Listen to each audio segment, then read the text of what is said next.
Railway में भर्ती के नाम पर आपकी जमीन लूटने का काम किया।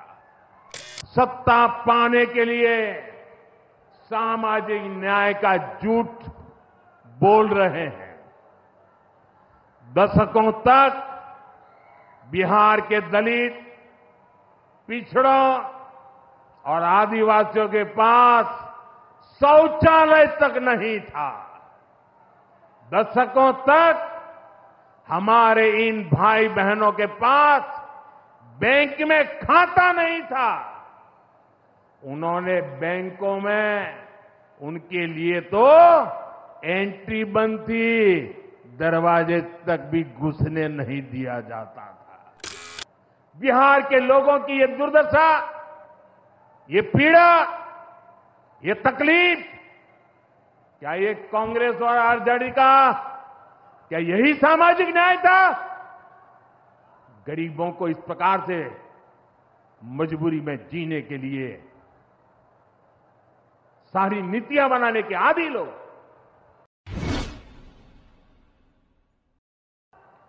जिन लोगों ने बिहार को सबसे ज्यादा ठगा, जिनके दौर में बिहार के गरीब और वंचित तबके को बिहार छोड़कर जाना पड़ा, आज वही लोग सत्ता पाने के लिए सामाजिक न्याय का झूठ बोल रहे हैं।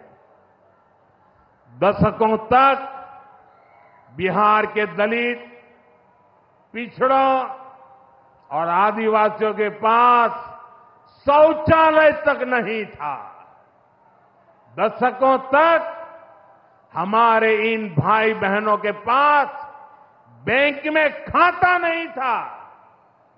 उन्होंने बैंकों में उनके लिए तो एंट्री बंद थी, दरवाजे तक भी घुसने नहीं दिया जाता था। दलित और पिछड़ा वर्ग के ही सबसे ज्यादा लोग झुग्गी झोपड़ी में जीवन गुजारा करते थे। उनके पास पक्का घर तक नहीं था, वे बेघर थे। करोड़ों लोगों के सर पर छत तक नहीं थी। मैं आपसे पूछता हूं, बिहार के लोगों की ये दुर्दशा, ये पीड़ा, ये तकलीफ, क्या ये कांग्रेस और आरजेडी का क्या यही सामाजिक न्याय था? गरीबों को इस प्रकार से मजबूरी में जीने के लिए सारी नीतियां बनाने के आदी लोग। साथियों, इससे ज्यादा अन्याय कोई नहीं हो सकता है। कांग्रेस और आरजेडी वालों, इन्होंने कभी दलित, पिछड़ा की इतनी तकलीफों की चिंता तक नहीं की। ये लोग विदेशियों को बिहार की गरीबी दिखाने के लिए घुमाने लाते हैं।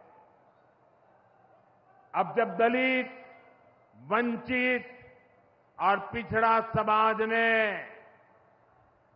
कांग्रेस को उसके पापों की वजह से छोड़ दिया है, तो इन्हें अपना अस्तित्व बचाने के लिए सामाजिक न्याय की बातें याद आ रही है।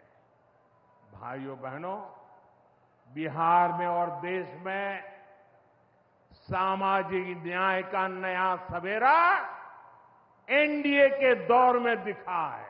उन्होंने रेलवे में भर्ती के नाम पर आपकी जमीन लूटने का काम किया, गरीबों की जमीन लिखवा ली। सामाजिक न्याय की उनकी यही तरीके थे, गरीब को लूटना, उनके अधिकारों को लूटना, उनकी मजबूरी का फायदा उठाना और खुद राजाशाही की मौज करना। बिहार के आप लोगों को जंगल राज वालों के झूठ और धोखे, उससे आगे भी सावधान रहना बहुत जरूरी है।